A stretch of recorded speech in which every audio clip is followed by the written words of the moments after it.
ஒரு காலத்துல எல்லாத்தையுமே அவமானப்படுத்தி பேசின விஜய், இன்னைக்கு பாத்தீங்கன்னா ஒரு வாய் சாப்பாட்டுக்கு அவ்வளவு அவமானத்த தாங்குற நிலைமையில இருக்காங்க. வீடு இந்த மாதிரி ஆயிடுச்சு அப்படின்னு ஃபீல் பண்ற அண்ணாமலை ஒரு பக்கம் சைலண்டா கண்ணீரை மறைச்சிட்டு இருக்காரு. இன்னொரு பக்கம் ரோகிணி போட்ட மாஸ்டர் பிளான் தான் இந்த ஃபேமிலி இதுக்கு மேல பெரிய பிரச்சனைகள் எதுவும் தள்ள போகுதா அப்படின்னு நமக்கு தோணுது. இவங்க பண்ற பிளான் எல்லாமே பார்த்தா இன்னைக்கு சிறுடைக்கு ஆசையில நடந்த ஒரு சாதாரண எபிசோடு மாதிரி எல்லாம் தோணல. நம்ம மனசை கலங்க வைக்கிற மாதிரி தான் போயிருக்கு. அப்படி ஒரு ஃபேமிலி பெயின் காமிச்சிருக்காங்க. ஸ்ருதியோட அம்மா வீட்டுக்கு போன விஜயாக்கு பாத்தீங்கன்னா பிரச்சனை மேல பிரச்சனை வந்துட்டே தான் வந்திருக்குது. ரோகிணி என்ன நினைக்கிறான்னா மனோஜ் இவ கூட கூட்டிட்டு வர்றதுக்காக வேண்டிய பிளான் எல்லாமே போட்டுட்டு இருக்கா. இந்த சிச்சுவேஷன்ல முத்து மீனை பேசிட்டு இருக்கிறத நம்ம பார்க்கும்போது நமக்கு கடுப்பா தான் இருக்குது. என்னெல்லாம் நடந்துச்சு அப்படின்றத வாங்க டீட்டெயிலா பார்க்கலாம்.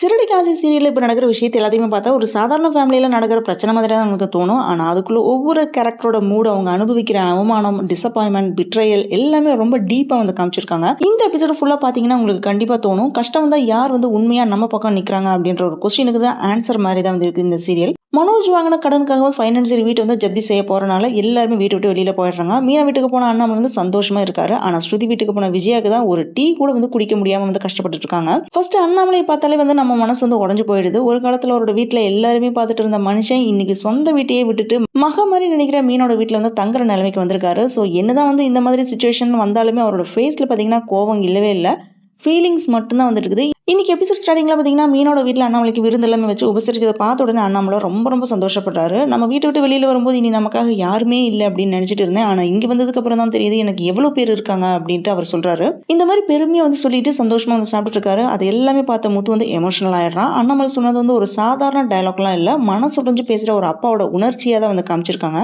இவர் ஃபீல் பண்ற அந்த வழியை கண்டிப்பா இந்த சீரியல் பார்க்குற கொஞ்சம் பேரோட லைஃப்ல நடந்திருக்கும். அவங்களுக்கு தெரியும் அந்த பெயின் எப்படி இருக்கும் அப்படின்றது. ஸோ இந்த எபிசோடோட ஹைலைட் யாருன்னு பாத்தீங்கன்னா விஜயா தான். விஜயா லைஃப்ல ஃபர்ஸ்ட் டைம் அவமானம்னா என்ன அப்படின்னு ஃபீல் பண்ண ஸ்டார்ட் பண்ணிட்டாங்க. எப்பவுமே மத்தவங்களை குத்தம் சொல்லி இவங்களை கிரேட்டா நினைச்சிட்டு இருந்த விஜயா இன்னைக்கு பாத்தீங்கன்னா ஸ்ருதியோட வீட்டுல ஒரு டீ கூட குடிக்க முடியாம நிலைமையில இருக்காங்க. அந்த மட்டை அரிசி சாப்பிடுற சீன் ரொம்ப சிம்பிளா இருந்தாலுமே அதுக்குள்ள பெரிய மீனிங் இருக்குது. விஜயா பாத்தீங்கன்னா எப்பவுமே வசதி, ஸ்டேட்டஸ், பெருமை இது எல்லாத்தையுமே வச்சுதான் மனுஷங்களை மதிப்பாங்க. ஆனா இன்னைக்கு அதே விஷயத்தினால அவங்க அசிங்கப்படுத்திட்டு இருக்காங்க. விஜயாக்கு தூக்கம் வராம ரூமுக்குள்ள அங்கேயும் இங்கேயும் நடந்துட்டு இருக்காங்க. அதுக்கப்புறம் வெளியில வராங்க. அந்த டைம்ல பார்த்து ரவி அவங்க வந்துடுறான். நல்லபடியா தூங்குனீங்களா அப்படின்னு ரவி கேட்கறான். அதுக்கு விஜயம் ஆமா அப்படின்னு சொல்லிடுறாங்க. அதுக்கப்புறம் எல்லாருமே சாப்பிட போறாங்க. அப்ப கேரளால சாப்பிடுற மட்டை அரிசியில தான் சாதத்தை வச்சிருக்கதை பார்த்த உடனே விஜயா என்ன அரிசி இவ்வளவு பெருசா இருக்குது, இதெல்லாம் என்னால சாப்பிட முடியாது, இதை சாப்பிட்டா எனக்கு வயிற்றுக்கு சரியாகவும் போயிடும் அப்படின்னு சொல்றாங்க. அதுக்கு ஸ்ருதியோட அம்மாவும் அப்பாவும் விஜயாவை நக்கல் செய்யற மாதிரி பேசிட்டு இருக்காங்க. அப்ப விஜயா என்ன சொல்றாங்கன்னு பாத்தீங்கன்னா, பொன்னி அரிசியில சாதம் வச்சா பூ மாதிரி இருக்கும், ஆனா இந்த சாதத்தை பார்க்கும்போது காஞ்சு போன பூ மாதிரி இருக்கு அப்படின்னு சொல்றாங்க.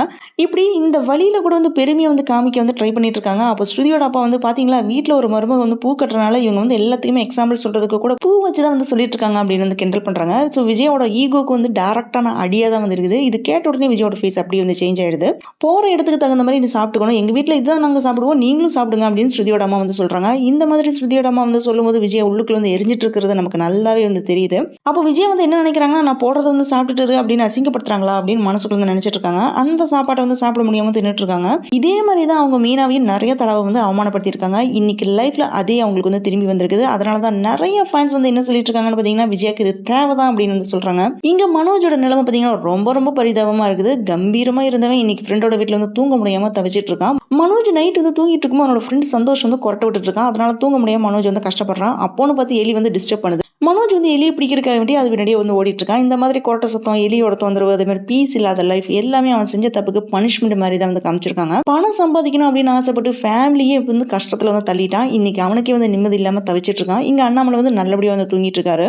அப்போ முத்து அப்பாவை பார்த்து எமோஷனல் ஆகுறது நல்லாவே புரியுது. ஆனா அதுக்கப்புறம் அவன் விஜயாக்காவை ஃபீல் பண்றதுதான் செம்ம கடுப்பா இருந்துச்சு. லைஃப்ல ஃபுல் அண்ட் ஃபுல்லா இவன் ரொம்ப தாழ்த்தி பேசின அம்மா தான் விஜயா. மீனா அவமானப்படுத்தின அம்மா, வீட்டு இருந்து வெளியில தள்ளன அம்மா, இப்படி நிறைய பண்ணியிருக்காங்க விஜயா.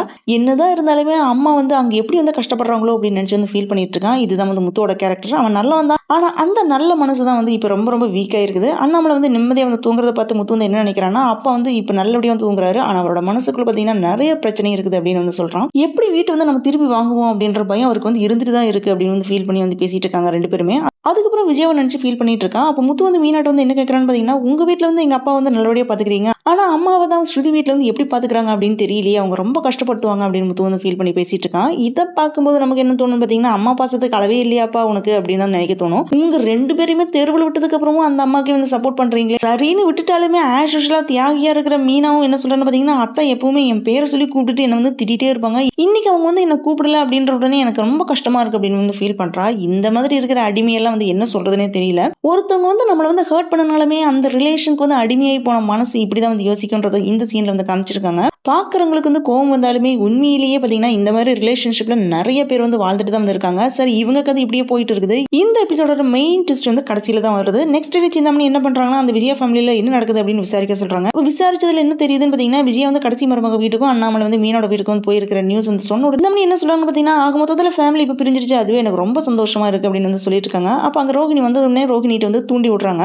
இது இல்லாம ஆஷஸ்ல வந்து நார்த்தர வேலை மாதிரி தான் இருக்குது. ஆனா ரோஹிணி வந்து சிந்தாமணி சொல்றத சீரியஸா எடுத்துக்கிறது தான் இப்ப டேஞ்சரே.